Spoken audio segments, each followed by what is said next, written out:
Hey guys, what's up? So today I have two very comparable guitars from LTD to talk about and for us to discuss which one you might go for if you're in the market for a single pickup guitar. So stay tuned.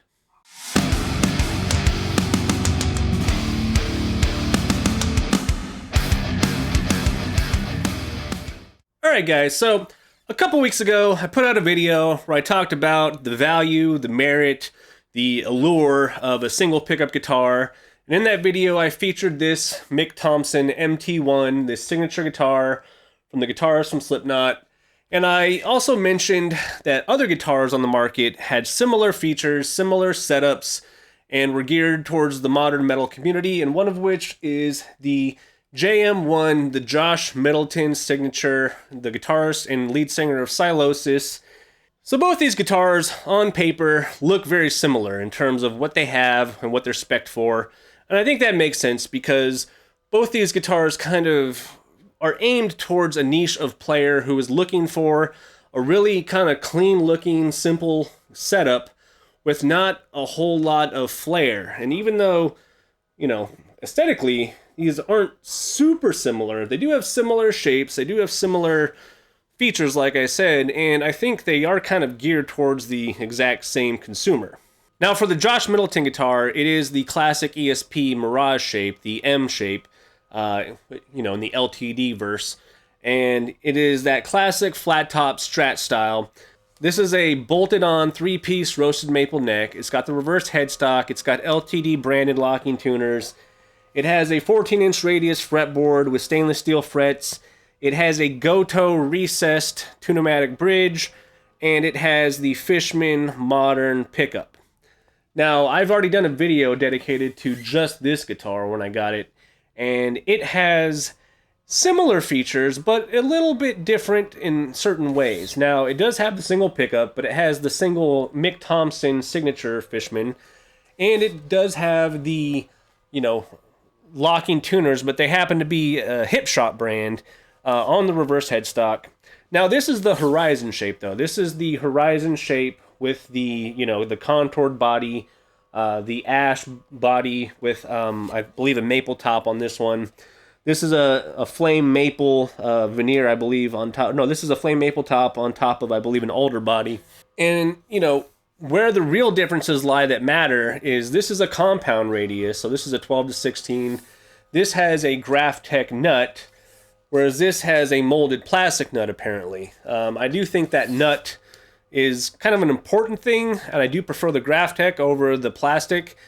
And to be fair, these two guitars are the same price. They're both, scoped out at $15.99 MSRP. There is some control differences. This has a single volume knob. This has a volume knob with a 3-way toggle switch because it has more access to the voicings that Mick Thomson uses.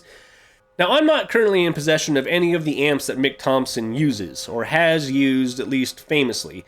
I don't have any of the Omega stuff, I don't have any VHT stuff. I do have a Mesa Boogie over here, but it's not quite the right sound for what Slipknot really does in the modern times. But what I do have is a 6505 Plus and a Mesa oversized cabinet here, which is exactly the setup that Josh Middleton likes to use, or has used in the past. Very classic Sylosis sound. So we're going to stick with that for today as I go through these guitars. And let me just say this up front, neither one of these guitars has anything wrong with it. Nothing flawed, nothing that I could find going through these that I would call critical problems. Anything that I discuss and I say is a deficiency is more of an opinion-based thing. The only caveat to that was what I already mentioned, and that is the plastic nut. So let's move on. I'm going to start with the Josh Middleton guitar. We'll go through this, then we'll jump over to the Mick Thomson guitar, and then we'll just discuss, hey, you're in the market for a single pickup metal guitar from LTD. These two are the prime candidates. Which one should you get? All right, so the JM1 here, it is tuned to E standard, and I kind of left it in E standard because, well, Sylosis that's their wheelhouse. It's more thrash, kind of groove metal, and they play a lot in E standard and drop D. I think only recently did they really go down to C sharp. And they're not really one of those like heavy, chuggy bands. They're very much more in the wheelhouse of fast riffage. So I'm keeping it in E standard. I'll just do a quick clean demo with this guitar. Terrible clean channel on this amp, but you'll get a sense for what the two voices on the pickups do.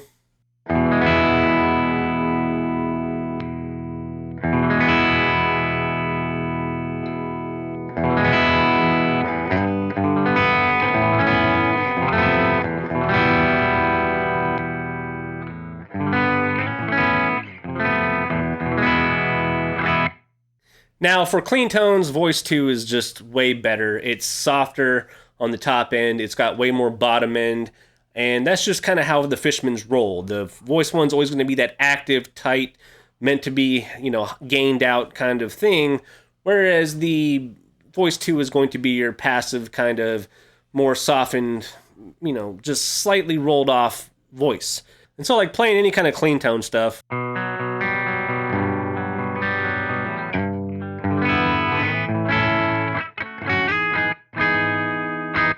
as opposed to Voice 1,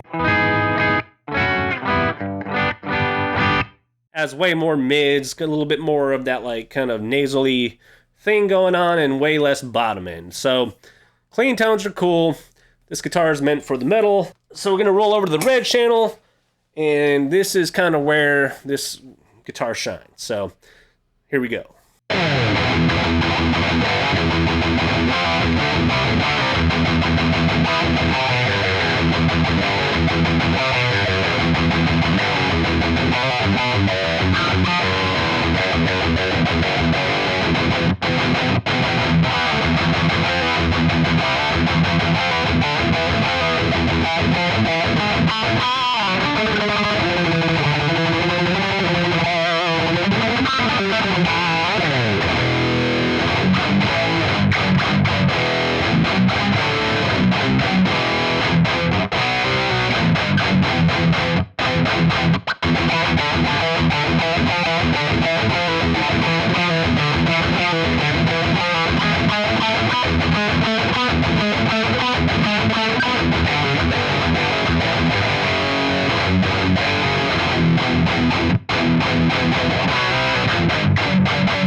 Really snappy, really fast. Now, one of the things that people tend to claim on the internet is that the bolt-on neck construction is going to result in a more snappy, kind of upfront pick attack and more kind of punchy sound. The Mick Thomson is a set-in neck, or they call it set-through, but it's a set-in neck with a contoured heel. And whether or not that's true, I don't know. I do think that both of these guitars kind of resonate in different ways. This guitar with the bolt-on neck with the Tune-o-matic bridge, you feel a lot more of the resonance in the neck itself and a bit more in like the hand at the bridge. Whereas I do feel like the Mick Thomson guitar kind of resonates throughout the entire body. And we'll talk about why I think that is when I get to that guitar. But for this guitar, you are limited to two of the Fishman voices, Voice 1 and Voice 2. Now, Voice 1 for any kind of metal is going to be perfectly fine.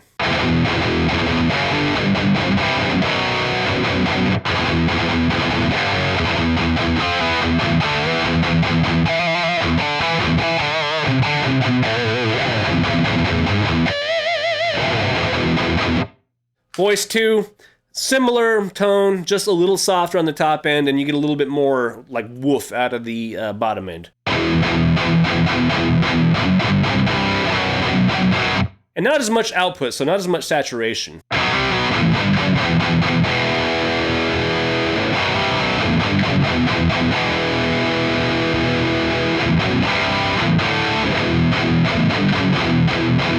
So Voice 2 is going to be just kind of a bigger sound overall. So I went ahead and dropped it down to drop D just to, see how it does.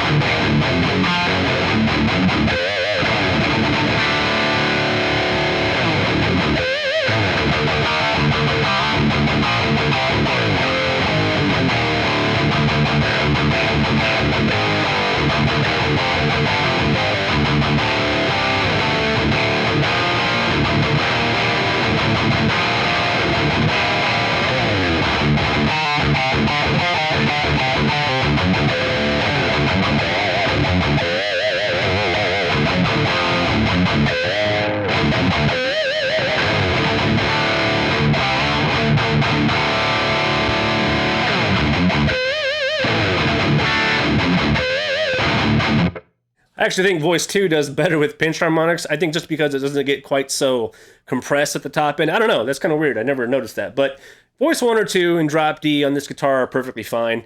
So with this guitar, the only real caveat to the whole thing is the nut. It being a plastic nut kind of throws me a little bit off for the price point. I do think it should be at least bone or graphite, tusk, whatever, you think.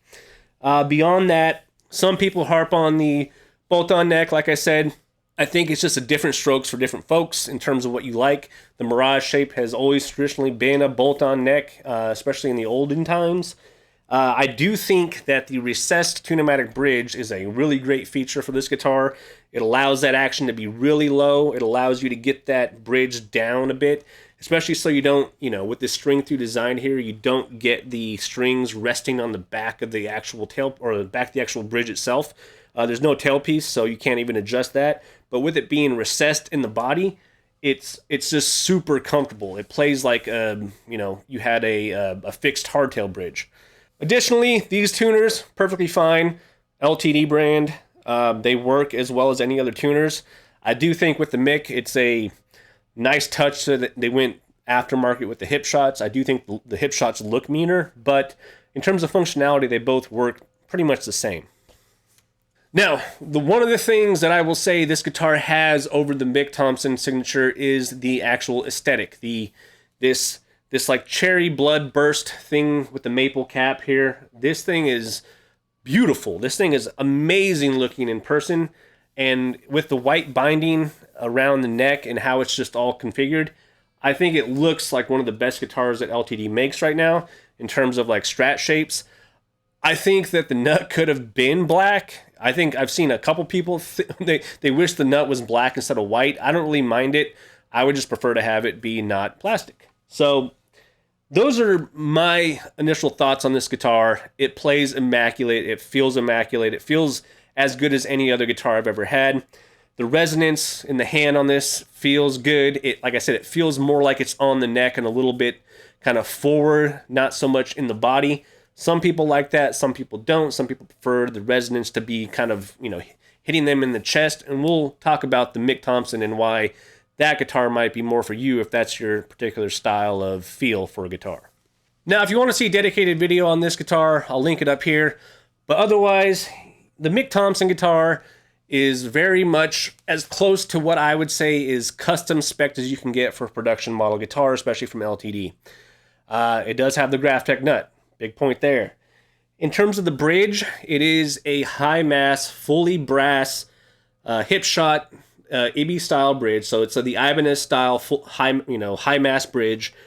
So with that, the resonance on this guitar definitely feels more in the body. And when I say that, I mean like when I strum it, it feels like it's more like centered here as opposed to up on the neck like the other guitar. Now, electronically, this guitar has a bit more going on for it. The Mick Thomson Fishman pickup, to me, is a notch above the regular Fishman Modern. And I mean that not in just feature set, like, the voices, but the actual sound of the Mick Thomson pickup, to me, sounds better than the Fishman Modern.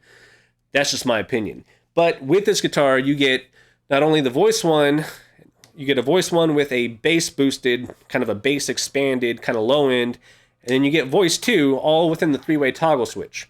Now, the volume pot is a push-pull, and if you pull it up, you'll get the voice 3, which is a dedicated single coil voice. Now, the Josh Middleton guitar does have that single coil voice in the pickup. You would just have to wire it to either a mini toggle switch or install another tone pot, which I don't think most people want to do. So to get that voice 3, you would absolutely have to go into the guitar and do some modifications. With this guitar, you don't. So we're also looking at a little bit more of a functionality here for about the same price. So real quick, I'm going to play some clean tones, then some distortion tones. This guitar is in drop B because that is, the Slipknot tuning that they've used for the most part in most of their career. And so I have this set up with a custom set of Stringjoy 11 to 56 for drop B. And so it's not going to be wholly comparable, and I'm not going to play quite the same kind of riffage I did on that guitar, but you'll still get a sense of kind of how these differ. So here's the clean tone just in voice 1.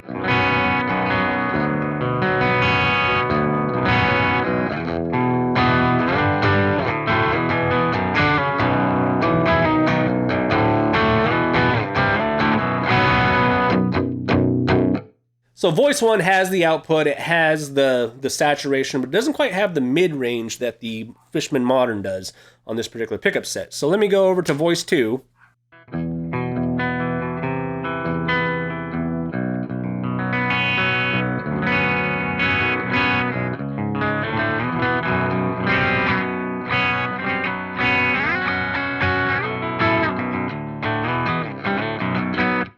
Again, voice 2 is going to be where you want to do cleans at.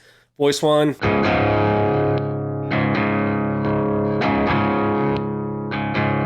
Voice 2, there's an output drop and just a cleaner tone.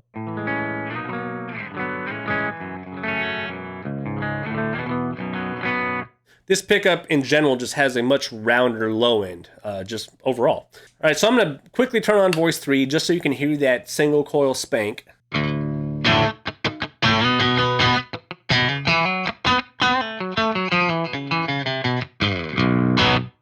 So having the single coil voice is kind of cool if you want just a really surgical, kind of in-your-face kind of clean tone.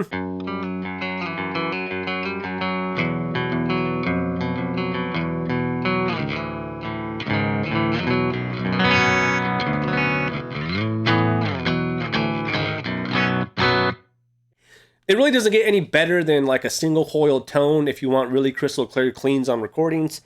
And with that, you know, this guitar will give you that functionality. So let me roll over to the high gain. I'm back on voice 1, and here's what the mix sounds like, you know, just with the red channel.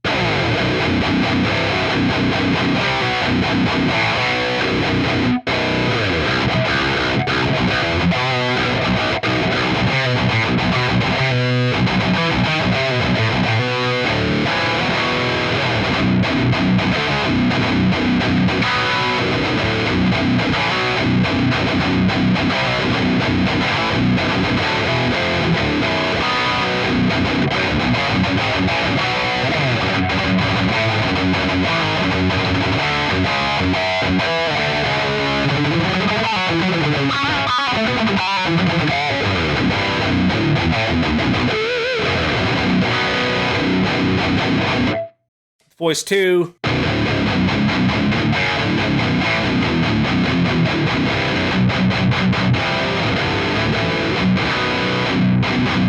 Voice 2 on the Mick set, or the Mick pickup, is very guttural. And it just has a texture, even voice 1.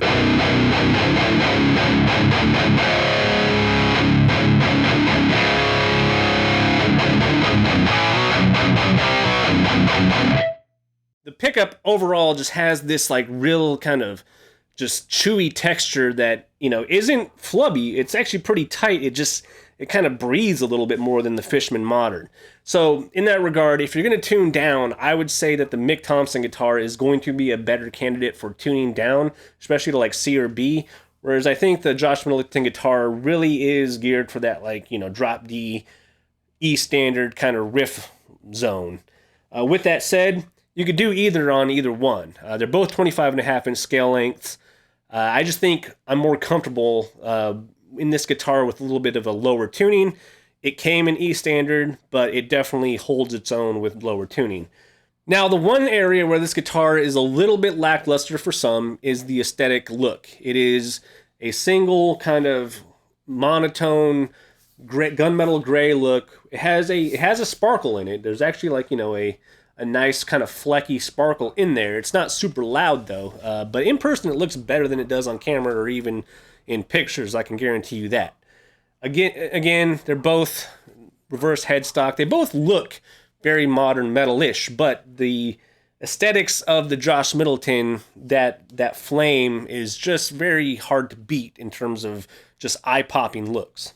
So with all that said, where should you go with your desire for a single pickup guitar, one that has a modern metal look, one that kind of has that ESP aesthetic to it, you know, even though it comes from LTD?